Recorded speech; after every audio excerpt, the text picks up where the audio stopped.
So first of all, this is really cool, and I got to tell you, it's really neat to kind of wrap this up because I got to hear a bunch of really good stuff. And first of all, what an incredible job putting this on, and then the talent, not just the artistic talent, but you got that? Yeah, okay. Let's just all right. Nice. So incredible talent. The singing was absolutely spectacular. And it was fun to come up here, and I love that you guys decided to take a Sunday, even though it's a rainy Sunday, so maybe you didn't have anything else going on anyway. You came here to try to expand yourselves and get better and think differently, and that's cool. So it kind of makes sense that a guy with all this military experience talks about leadership. And as I was thinking about, geez, as a leadership consultant, what do I talk about? So I decided to look at some other leadership consultants who had similar backgrounds to mine. And so I found this one, and I won't say his name.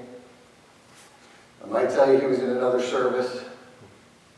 I might tell you he did something similar to what I did, but with flippers, and really just not as tough. And I clicked on him, and I saw some videos that he did, and I wondered if it was leadership. So I clicked on this one. He's like, all right, today you're going to get up, you're going to attack the day, and go level 7 berserker. And I went, oh yeah, that's what everybody thinks military leadership is like. It's yelling and being very intense, and I'm not even really sure what he meant. I have no idea what a level 7 berserker is. How do you attack the day if you're a florist? I mean, maybe you cut flowers very aggressively. I don't know.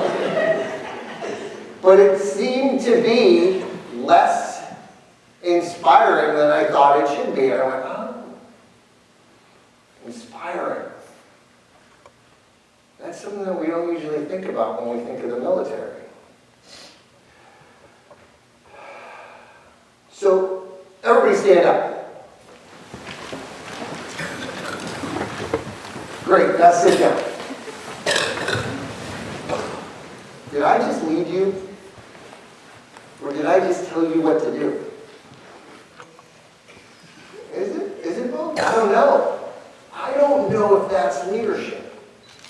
And I think when we look at the military, we confuse this idea of attack the day and level 7 berserker and stand up with leading. And quite honestly, it's not leading. That's just telling you what to do. Doesn't really provide vision, doesn't really provide guidance, doesn't really provide anything. You did it because you were motivated to do it. Right? As I look at this individual who does these videos, and he's very, very popular, he does motivate people. But I ask you, what's the difference between what he does, motivating, and when I said, well, what inspires? So what's the difference between motivation and inspiration? What do you think? And here's a rule that I have. Whatever answer you give is not wrong. You can even say one starts with M, one starts with an I. That is correct. But what's the difference? Go ahead. One of them was more self-inspired, like motivation is kind of just like someone else believing. So motivation is external and inspiration is internal. Okay? I would agree with that. I don't think that's wrong. What else? Anybody? Come on. You hear these words all the time. I bet you even use them. What about you? What do you think? I think motivation is acted upon and inspiration is just an idea you have. Okay, so one's kind of more cerebral and one's in the activity. I don't think that's wrong either. But look, in the Ranger Regiment where I served, we have two types of Rangers. We have smart Rangers and we have strong Rangers. and I bench press a lot of weight. So guess which one I am. So for this dumb ranger, I'll tell you what I think it is. I think the difference is I can't inspire in a negative way. Think about that. I can't inspire in a negative way. But I can motivate in a negative way. If you do this, we're going to kick you out of school. No, we're not going to, Mason. I'm just using you as an example. If you do this, you're fired. If you don't do this, you're cut. That's motivation. That's negative. I can't think of a way to inspire in a negative way. It's impossible. Inspiration is only positive. So then you sit there and you think, okay, well, if inspiration is maybe arguably a more effective way of leading than motivation is, because I think motivation has a shelf life, right? If I tell you to stand up and sit down, eventually, the next time I do it, somebody's going to go, I'm not standing up. I mean, there's no point to it. He just keeps trying to tell me to stand up, and then he sits down. Right? In fact, probably there's somebody in the group who's going to get up slower the next time I do it. Motivation has a shelf life. Inspiration doesn't. So then I started thinking, okay, so this is an idea, this motivation versus inspiration. This is an idea that I was so convinced of that when you came into my battalion, when I was a battalion commander, there was a big sign on the over the door, and in Latin it said, because I love Latin, it said, everything's smarter when you put it in Latin. It said, amateurs motivate, professionals inspire. Right? That sounds smart. That's, quite honestly, it's a very motivating comment right there. I like that. That's good. And then everybody said, okay, boss, I got it. You want us to be inspirational leaders. How do I inspire? And I went, you should, what do you think? Which is always a great leadership technique, by the way. When you're stuck, ask what somebody else thinks. And then if it doesn't sound completely ignorant, go, yes, that's exactly how we're going to do it. And I got some ideas, and really nothing was resonating, and I was like, oh boy, I don't know. I don't know how you inspire. I can think of inspirational leaders, we all can, right? I mean, who's an inspirational leader that you can think of? Martin Luther King. I always get Martin Luther King. What about you? Gandhi. I always get Gandhi. I agree. I think you're right on. Who's that? Mother Teresa, another one. So you start thinking about these people and you're like, oh my gosh, so of those three people, I have absolutely nothing in common with any of them. Other than I'm a guy for two of them. That's the only one. How can we be inspirational leaders? And then I read this poem. And it came to me. The poem is called The House Divided. So if you have a chance to read it, some of you maybe have already read it, but if you have a chance to read it, it's probably my favorite poem of all time. And it talks about race relations in the United States. And it gave me the key to how to be an inspirational leader. And it also showed me, as I came up with this idea of how to be an inspirational leader, that as leaders, we've got it all wrong. We're focused on the wrong stuff. So here's the deal. Do you know what the goal of leadership is?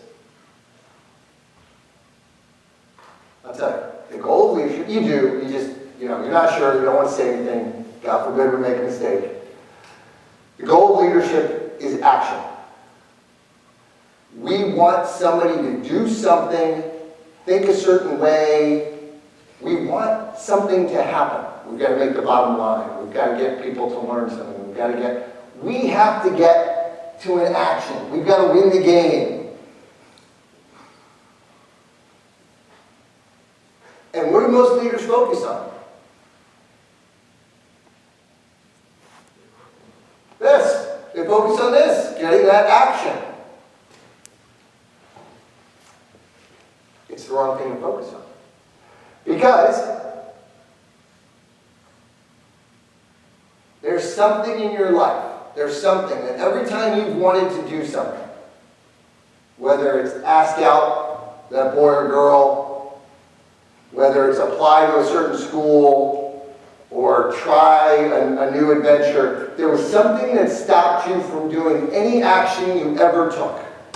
There was one thing, and all of you have this word in your head right now. And I'm going to bet that 90% of you have the same word. And I'm so sure of this that I'm going to count to 3. And on 3, I want you to say your word. Okay? Now, I'm going to watch you too. Make sure, just because I saw you, you shake your head no. On clear. Okay, I'll do that. All right, ready? 1, 2, 3. Fear. Fear, except for whatever, sentence we said here. Fear. Fear stops us from doing everything. So fear prevents action. And this is, now think of anything you've wanted somebody to do and they haven't done it. They've been afraid. So now if I say, ooh, you're a leader, and the reason they're not doing whatever you want them to do is because they're afraid, now what do you work on? Overcoming fear, right? I got to get rid of fear. Huh. All right. Except, man, I'll tell you what. That's a little depressing. And I don't want to be working because everybody's got different fears. Everybody has different fears. And I can't say that, your fear of spiders is less than or more than my fear of snakes. Or your fear of heights is more than or less than my fear of speaking in public. Whatever it is, fears are real, and they're real to those people that have them. And there's a lot of different ones. What I'm afraid of, you might go, that's nothing. Well, it's nothing to you, but to me, it's kind of a big deal. So I don't want to focus on, and I can't. As a leader, I don't know that I can get to everybody's fear. But here's what I do have to do. When we say that people act in the face of fear, it's not about getting rid of fear, it's about acting while there is fear. We say they've overcome through courage. All right. So now, see, I like this. This is a positive thing now. Leader's not focused on the action. Leader's not focused on the fear. Leader's focused on creating courage. Leaders focused on creating courage in their people. I'm 2 steps away from the action. I don't even have to think about this action. I just got to figure out how to create courage in people so they can do whatever the action is. Yeah? All right, so what's the question that comes from that? You build courage. How do you build courage? Especially when there's a constant of fear. By the way, that's who's a math person? Okay, good. All right. Apparently that one video is right. That's a constant. Fear is constant. Fear has always existed in your people, in your organization, etc. So how do you create courage in a constant fear? And I believe there's only 2 things that you have to do.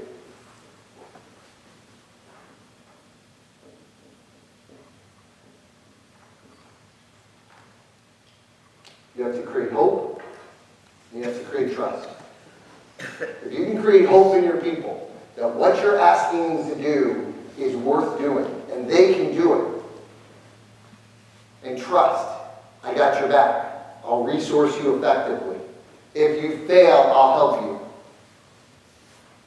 If you can create hope and trust in people to create this courage, people will do anything in the world. So now, being an inspirational leader, and by the way, this is inspiration. And let's talk about it. Not from some war story. I could give you one of those. But let's really use something that I find amazing. Somebody usually says that John F. Kennedy was an inspirational leader. Could we agree with that? I think so. And here's how I can prove it. He told this country, we're going to go to the moon. We hadn't even perfected flight. And he told the country, we're going to go to the moon. And you know what? We did. What did he do? Was he every day at NASA making sure that, hey, rocket science, are you doing what you're supposed to do? Hey, astronauts, you do it? No. He created hope and trust in the people. If you create hope and trust, people will do whatever you need them to do. Leaders that focus on the action tend to be motivational leaders. And I'm not saying there's not a time to do that. I'm sure there's a time to do that. But I was very fortunate. I got to work for some of the best leaders I've ever even read about. And I was given a mission by, and if you go back and you look them up, I know that some of you might be too young, but there's a guy, General McChrystal. He was a SOCOM commander. And he asked us to do a mission that, quite honestly, looking back on it today, I go, oh, holy cow, that would really, like, if I was in a different place, I'd go, I'm not doing that. Or, no. And I realized that I wasn't thinking about the difficulty of that mission because, well, if McChrystal was telling me I could do it, I could do it. If he thinks my guys can do it, then we're the best guys for this job. And he's given me all these assets and just let me plan it, so trust me. And we did it. And we did it well. My guys were incredible. And you sit there and you think, and it's one of the times that I go back to my memory and I go, I can't believe we did that. It was crazy. But he created hope and trust. He inspired me to do the right thing. Could he have said, JC, you're going to go do this or you're out of here? He could have. And maybe it would have worked. But it might not have worked the second time, but I guarantee it would have worked the third time. If you want your leadership to last, you have to reorient. And you have to change how you look at leadership. And that's whether you're on the battlefield, in the classroom, or in the boardroom. Stop focusing on what needs to be done by your people. And start focusing on providing hope and trust for your people to give them courage. Thank you.